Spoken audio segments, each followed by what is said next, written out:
Hey guys, welcome to Tea Talk. It's Tuesday, of course, Tea Talk Tuesday, and it is August 20th, 24. I don't know about you guys, but I feel like the year has just flown by. I can't believe it's already August, and pretty soon it's going to be Halloween, which is probably my favorite holiday, and then Christmas, which is also a good one. So it's going to be a lot going on. And then Thanksgiving in between. Poor Thanksgiving always gets the short end, but it's a good one too. So tonight we're going to be talking about AI and medical coding, or artificial intelligence and medical coding. So I know we've got a couple people already present. And oh, look, Aline, you were in early. Hello from Stormy, Florida. I think you posted just prior to going live. Yeah, it's stormy today. Crazy too. It's like it'll be clear and then all of a sudden huge downpour. So totally get that. And Ricky, greetings from Las Vegas. It's usually not stormy there. However, I know that when you guys get rain, everything floods because it's a valley. So fun stuff. Hello, Nick. Hello from New York. Yeah, you're in New York. I wonder if it's getting cold there yet. Probably at night. So you'll have to let us know. And Ricky, so it's 110 degrees in the shade. So I don't know what it is in the sun then. If you're in the sun, wonder what it is. What, 120? Man, that sucks.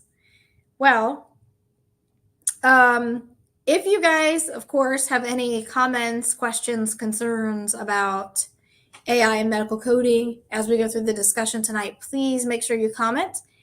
If for some reason you forget, or you think that you forget your question, or you think that you'd rather wait, or you remember after, you can always email us at ttalk@stalkinghorsellc.com.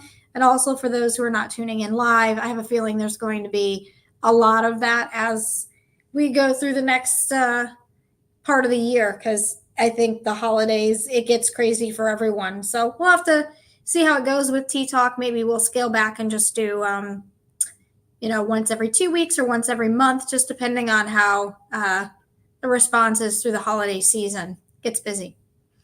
Also, don't forget you can check out our Facebook and Instagram. You can follow us here also you can subscribe on YouTube. Also, if you like today's content, make sure you give the thumbs up for this specific episode. Then it helps other people find it faster. And again, follow us on Facebook and LinkedIn also.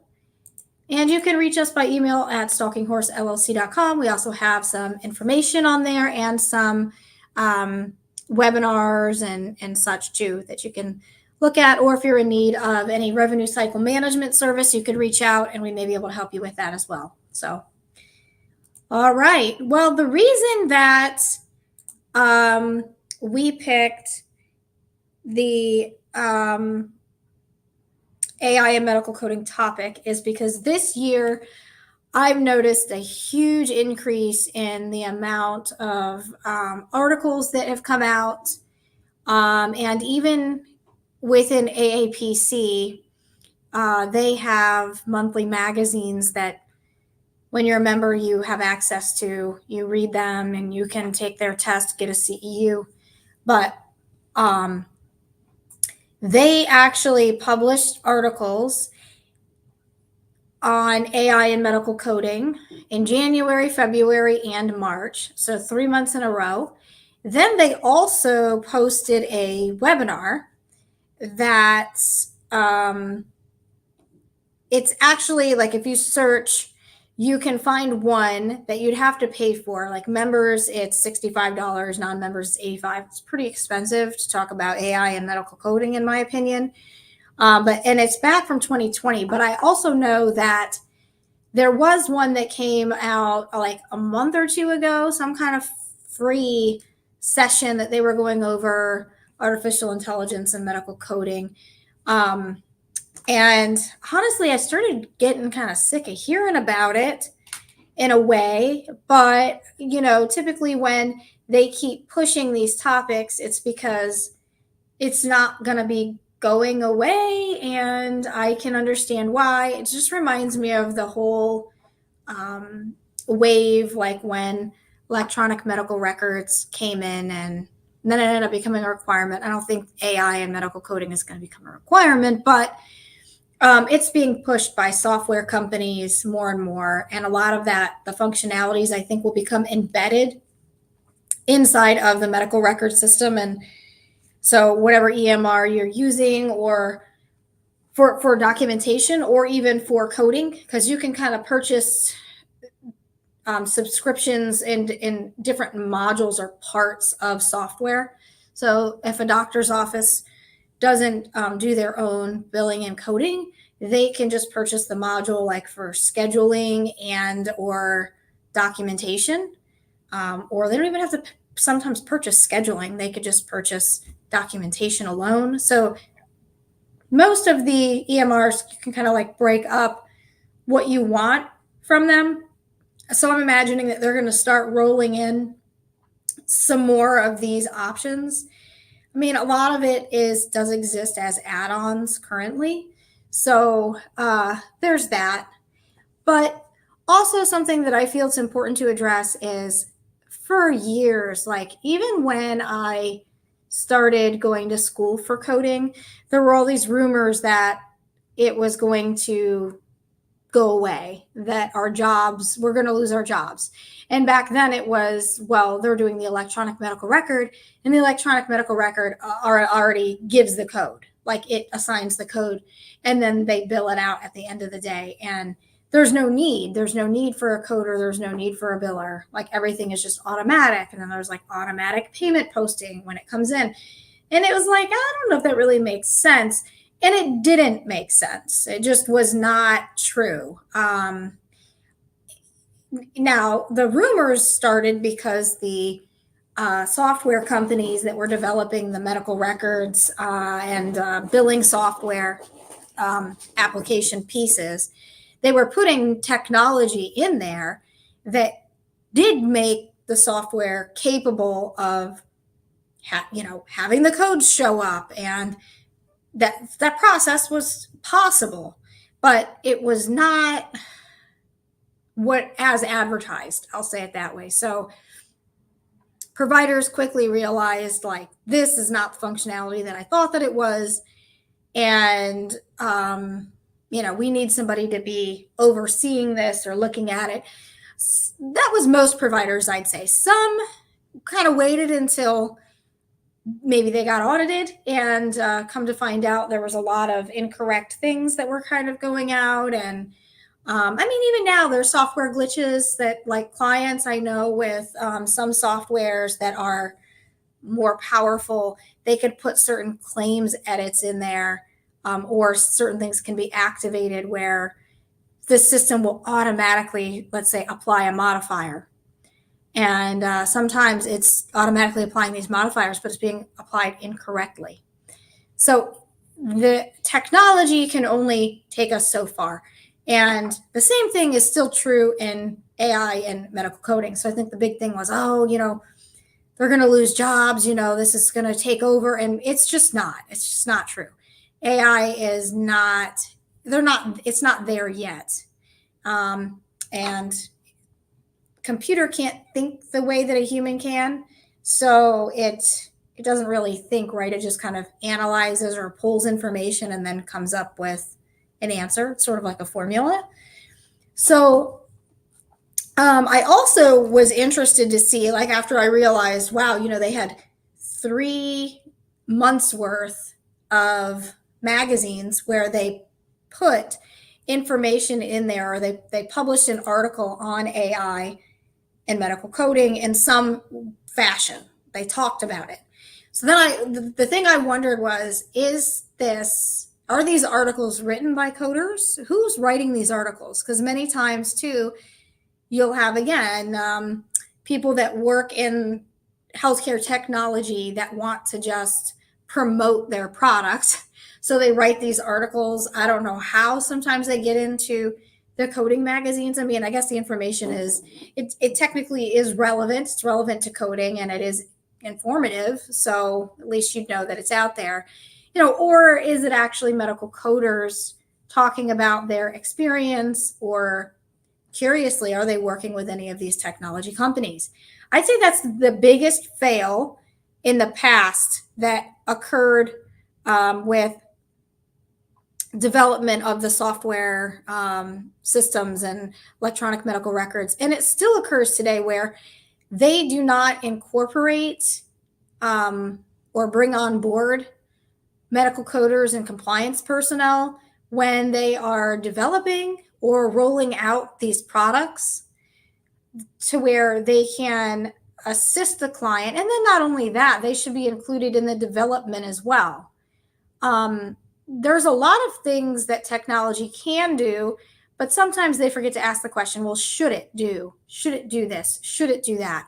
How should we format this? How should these questions come about? Or how should this AI actually function in this case? Like, what's compliant? What's actually going to help the provider versus like potentially making more work or creating more problems? And that's really important. And I know that they finally started embracing that. The software companies did, I guess, like over the past 3 years. But then, again, what they started doing also was hiring people on with that no coding and billing. And then, of course, it's all about, making money.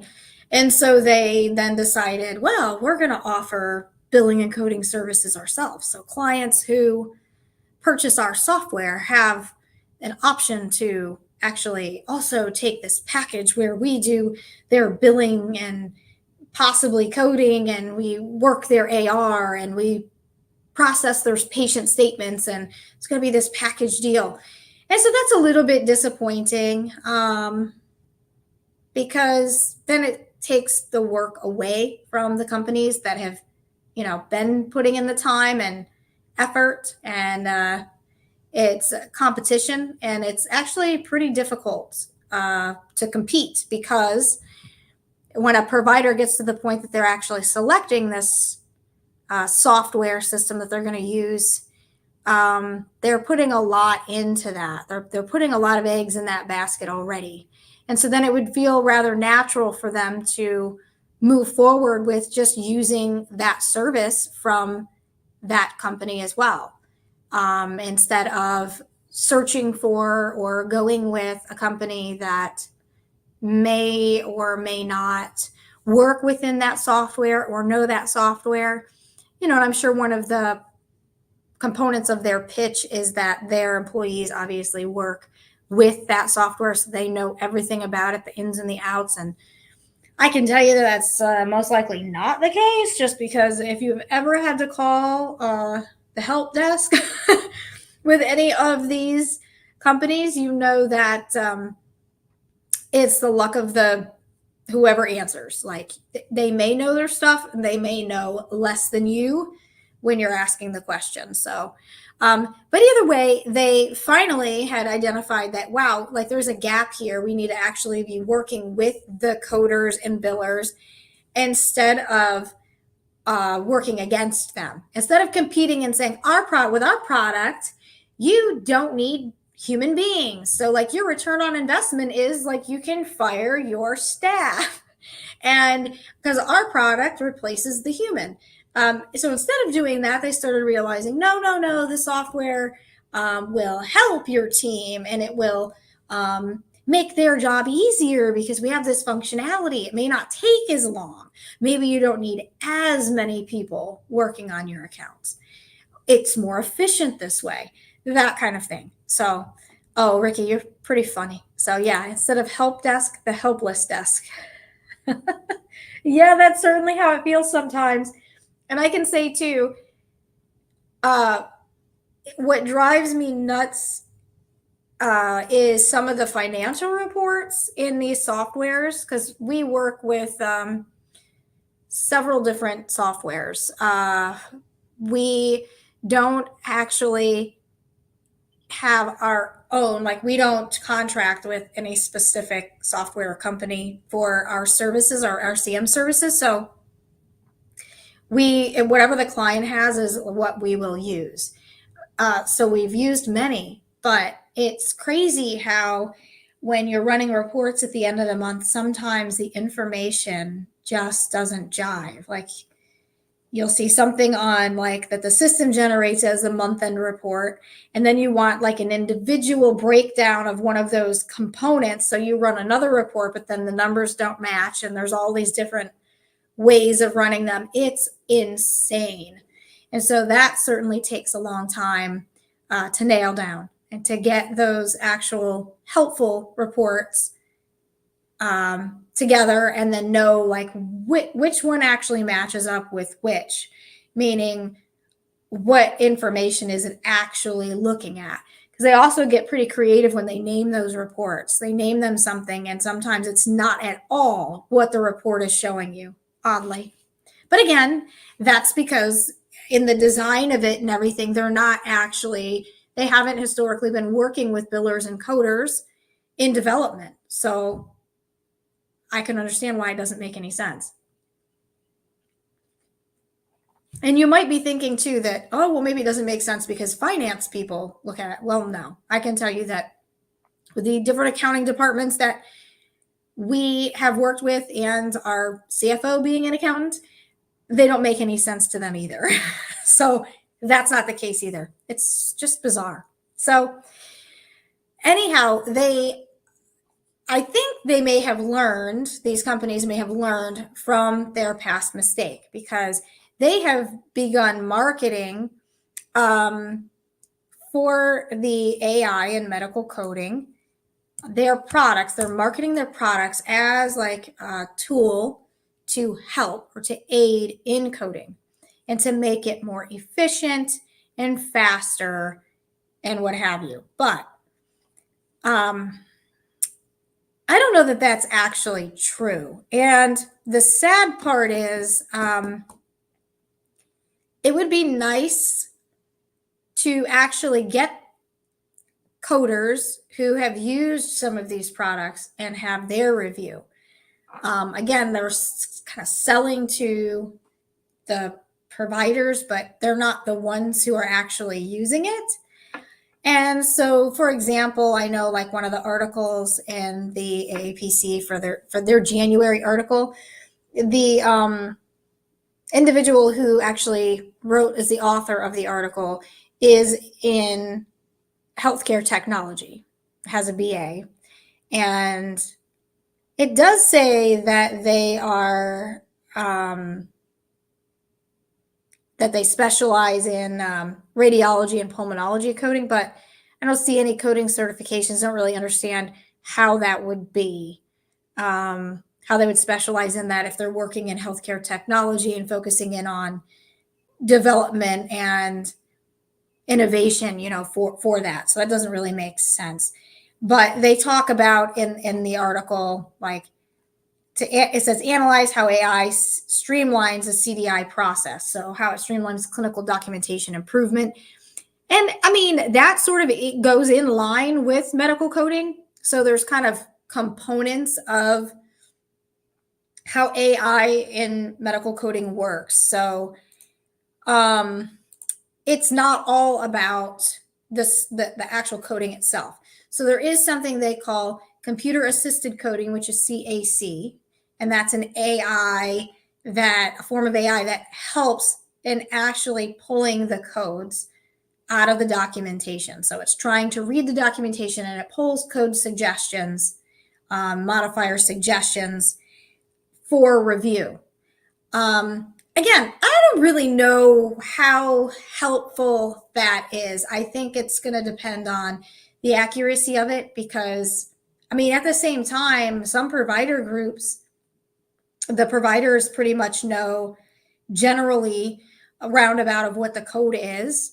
And so they've kind of like been doing that. Or the software systems currently sometimes will, like, you can set it up to where, hey, it's like this procedure type, and it will enter in, or you can like automatically have certain bundles of codes kind of go in. So I think it would be nice to actually get a point of view from a coder who's had a lot of exposure and experience with using the computer assisted coding. But I think it's too new.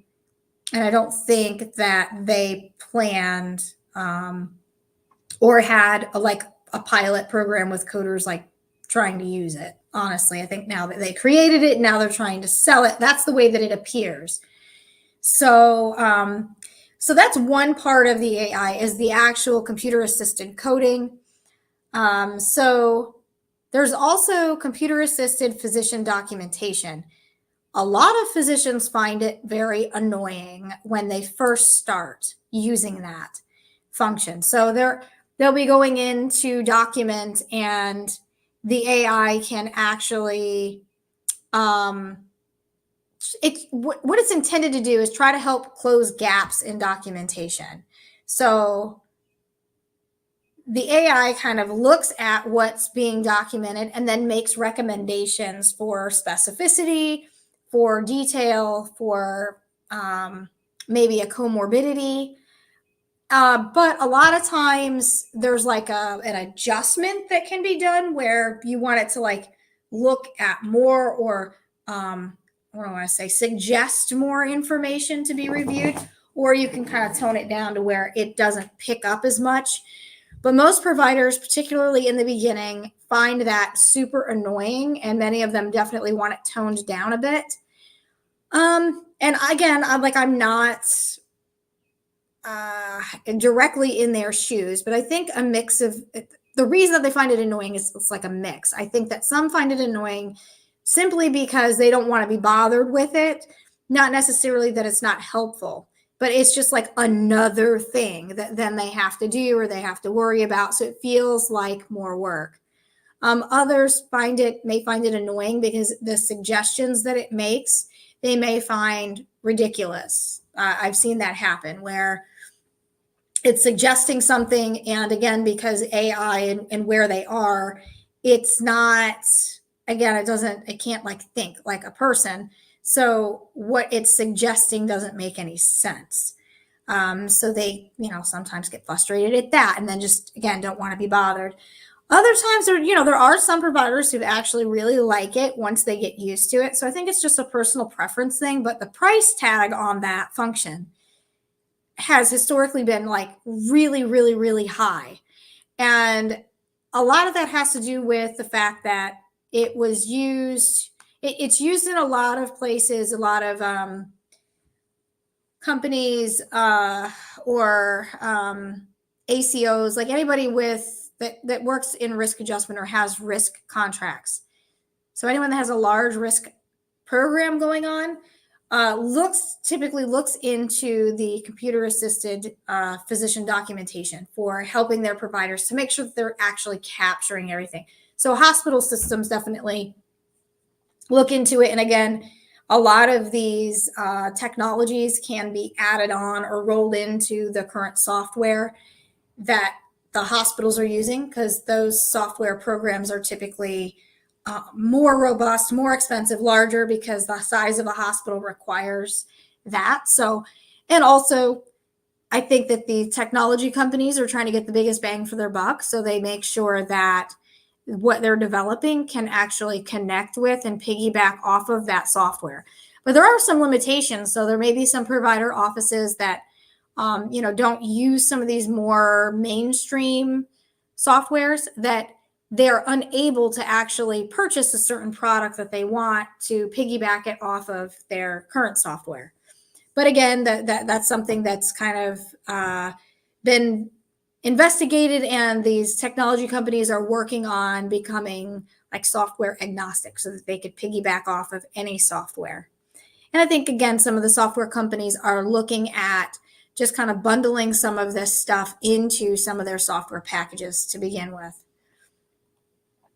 There's also some functionality like with scribing. So I don't know if anyone knows what Dragon is, but Dragon was developed originally by Nuance Communications, who's now a part of Microsoft. And Dragon, I think they call it like Dragon Speaking Naturally. So a while back, providers used to use little dictaphones. So they would see a patient, and you may have had a physician do this, or some still do it. But they would have a little dictaphone, they see you, and then they'd talk into it. And they'd be like, patient presents today with blah, blah, blah, blah, blah, blah. Sometimes they'd mumble or talk so fast, like you couldn't even understand what they were saying. But they would have like a recording. That recording would go off, and then it would be sent to a transcriptionist, and then transcriptionist would type out everything they said. So they would type out the note, the documentation, and then send it back. And then typically it would be uploaded and sent over to the provider, and then they download it, and then they have the documentation for those notes. And many providers loved that. They got used to it. They didn't want to have to type anything. They didn't know how to type, or they weren't fast at it, or they didn't want to mess with it. They didn't want to build templates. So they just wanted to stick with that. But Nuance came out with Dragon, and Dragon was basically a dictaphone that they speak into. So they speak into this microphone, and then the AI in it automatically would transcribe what they are saying. So essentially eliminating the job of the transcriptionist. So we're seeing a little bit of a pattern here, but you actually, funny enough, no pun intended, you actually had to train your Dragon. So when providers would get that product, they'd have to work with the Dragon software and train it to how they speak. Everyone has differences in their speech. Some people have heavy accents. So the more you trained the Dragon, the more it was trained to you and your voice, the better result you would get. And then we used to see too, sometimes we still do. I saw one the other day for M-Modal, because M-Modal has a similar product out. And it would say this documentation is documented using, Dragon or M-Modal. And so any errors, blah, blah, blah, blah. And providers thought by putting that on the note, it protects them from error. It doesn't. But, I don't know. I guess it made them feel kind of secure. If there's a mistake in here, it's because it was documented using this. It's still their responsibility to go back in and review the note. When they sign off on it, they're signing off that everything in that piece of documentation is accurate, complete, true, so on and so forth. So anyway, that was something that was there, but they're also kind of embedding that in the mix. So now when the provider goes to document, if they have the computer assisted physician documentation, in addition to, for example, with that Dragon, and in addition to them speaking and it typing it out, it would then make a suggestion based on what the provider is saying and what's in the medical record. So that's kind of how those things then would go hand in hand, which, I mean, I give it to them. They are definitely inventive, and that makes sense. And I think that if you loved Dragon and you really wanted to make sure you're capturing everything, it seems like a no-brainer. But again, it sometimes can fall short. So I would say if you're a provider or if you're in a practice where they're considering it, just make sure you guys try to vet it out as much as possible. Do as many demos as you can. Ask for as many temporary time frame, a temporary time frame where they give you a password to go in and use it and practice it and try it. Try to get as much information on it as you possibly can, and from different members of the team.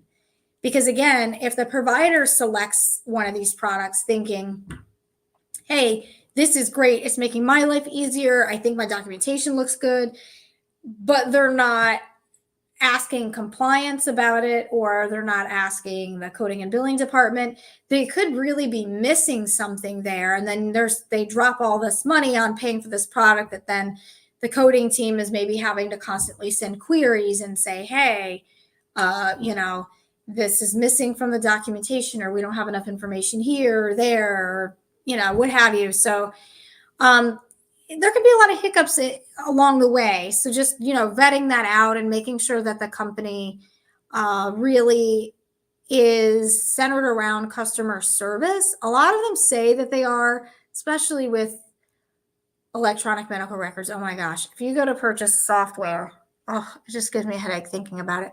They promise you the world. Like you're going to get all this training and their trainers are great and it's this and it's that and you get all this time and it's a crapshoot. Like they start that training and they come up with these timelines and many of them will actually push you to do the next phase of training before you even have the information available. So, if, for example, they'll set up a timeline where like the providers get their training and then when they go live and have patients in the office, typically they'll like either send, you can pay for a package where they'll send trainers there to work side by side with the providers, or they're on the line with them like all day as they've gone live with the patients. But the billing and coding end of it, they'll set up this timeline and they'll say, oh, okay, we're gonna go over payment posting, for example. And so you're like, okay, well, that's 2 months in the future. Everything is that sounds like it's going to be okay. So you agree to that date. But then when that time comes, you realize, well, we don't have any payments yet to post because everything got delayed from the start and we haven't received any payments in yet from insurance carriers. Oh, well, that's okay. We'll train you on it. We have some to show you. We have some examples, some dummy payments. We'll walk you through. You just have to say no.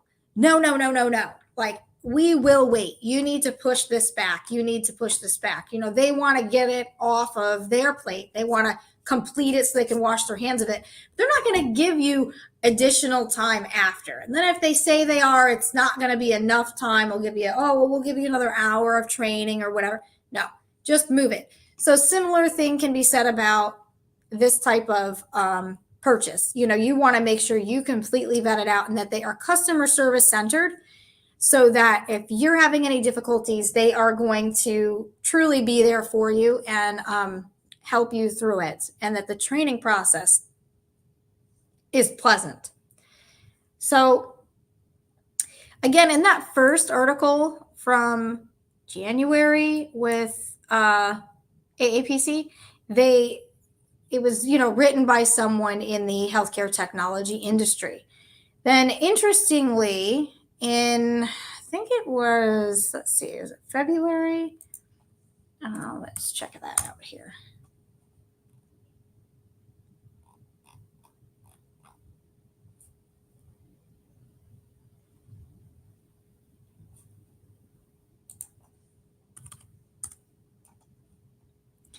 Yeah, so in February, they have an article in that magazine that it's called Coder's Voice, but it was written by a CPCA that I don't know what their background is as far as how many years they, like when you have your A, you have under a certain amount of years of experience. So you're an apprentice still. So I would have liked to see probably a few more opinions, but I do have to give it to this individual. They did do a great article. So it was a really good job. And they did talk about implementation costs being high, which is 100% true. Like I said, it's typically a big drawback. Like, what are you actually getting? What's the return on investment for that? And many places don't know. We've actually had a couple of clients come to us that we did some work for because they actually wanted to test out if they really were getting the return on investment because they were having a difficult time seeing it. So again, many of them purchased that add-on service in order to be more effective and have complete documentation for risk adjustment. So then they, were saying, we can't really tell if the improvement is from the product or from other tools and things that we've implemented aside. So it can be tricky, and I can't really say for sure all the time depending on how these things are set up, if it's necessarily worth it or not. Again, I think it depends too on provider buy-in and how it's being used and to what degree. But and again, how expensive really is it? If it's not crazy expensive, then might actually be worth it. But again, a lot of them, the implementation costs are pretty honestly astronomical. So I think that price point probably will need to come down for some of this to work out or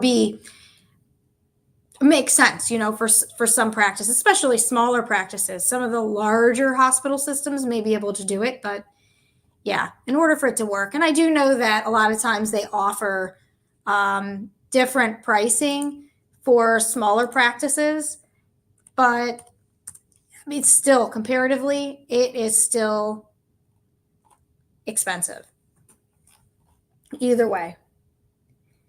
And then they did actually have, again, another article, AAPC, in March, and it was argument your auditing process in 5 ways with AI. And interestingly, again, this is the author is the same person as the first author that has a BA and is in healthcare technology. So I don't know. I really would like to see some more information about people that have been working with it for a longer period of time, see whether or not, like, what things of it they actually like. Like these articles talk about, well, it's supposed to do this and it can improve accuracy and it can do this and it can do that, but is it doing those things? I'd really like to know.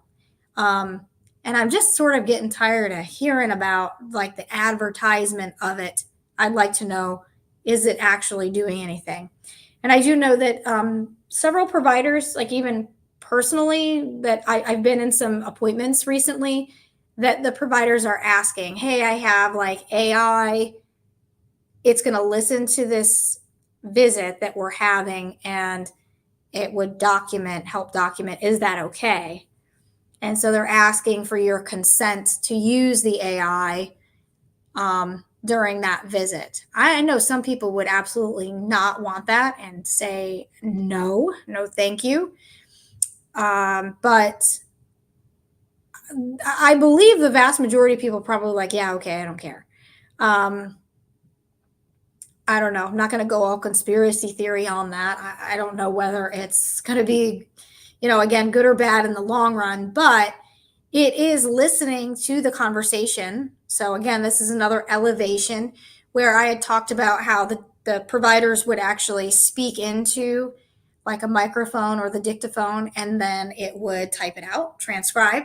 So they've upped the ante where the AI, however they turn it on the computer or whatever, it listens to the conversation from the provider and the patient. So it's listening to the whole conversation, and then it types out the note that way. So it fills in the information of like some form of a template or whatever, however it gets set up initially. So it starts actually documenting for the provider.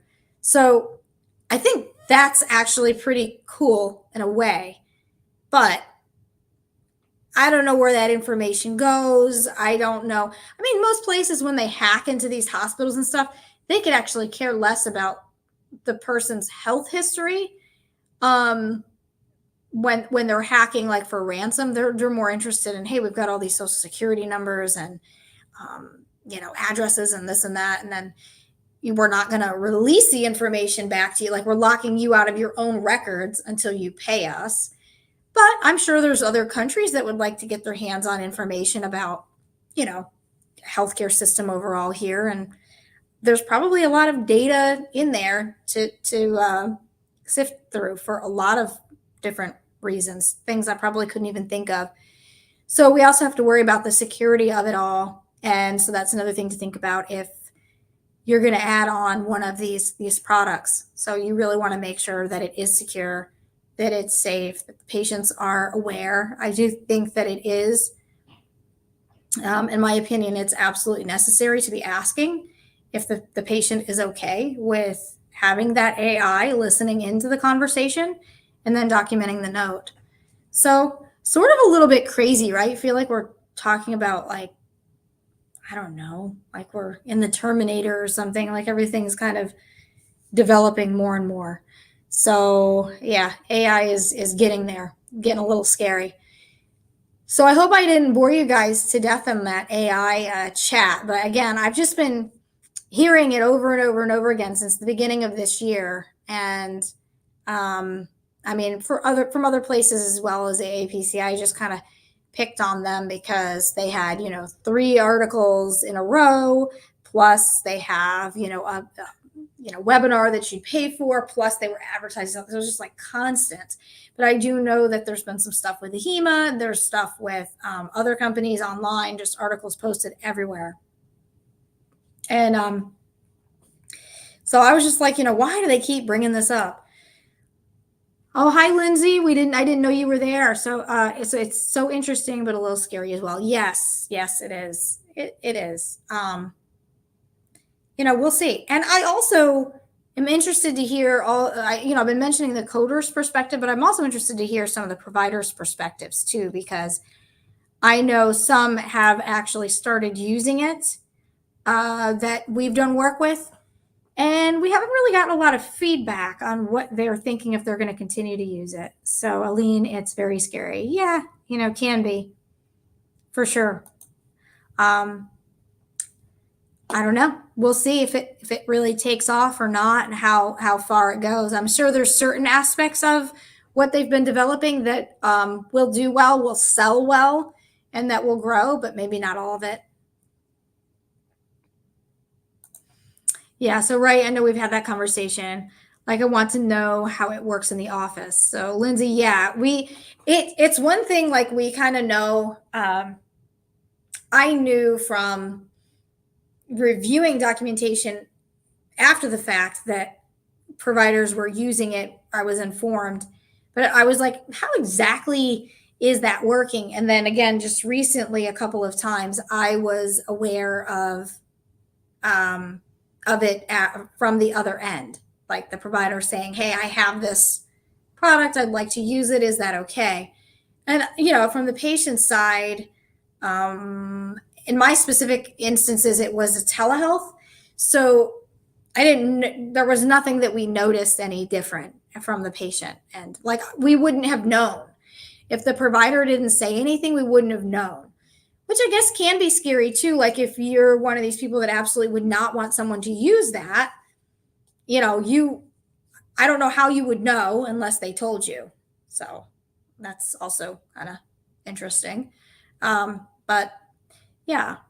I don't know. I don't know what you guys think. Maybe I've given you a lot to chew on, but we're supposed to meet next Tuesday just for an open tea talk. I have a couple of like just general things that have been swarming around in my mind that I thought might be good topics to talk about. So also, guys, like, think about some stuff you might want to chat about next week. Completely open tea talk. Any question, anything, any topic, and we'll do that. So thanks, you guys, for joining tonight. I guess we're gonna cut it a little short. And I forgot to mention, but tonight it's a latte. I'm having a latte. No tea tonight, but I didn't even get through the latte. I got this morning, and it's not even halfway down, but that's okay. Have to go to sleep tonight. So, but anyhow, thank you guys again so much for joining. I appreciate it. Have a good evening. If you're in hot Vegas, where it's, I think you said like 5,000 degrees. Yeah, Ricky. So it's 5,000 degrees in the sun. Stay in the shade. If you're in Florida, make sure you have an umbrella. So have a good night, guys. Again, appreciate it. And I will see you next Tuesday.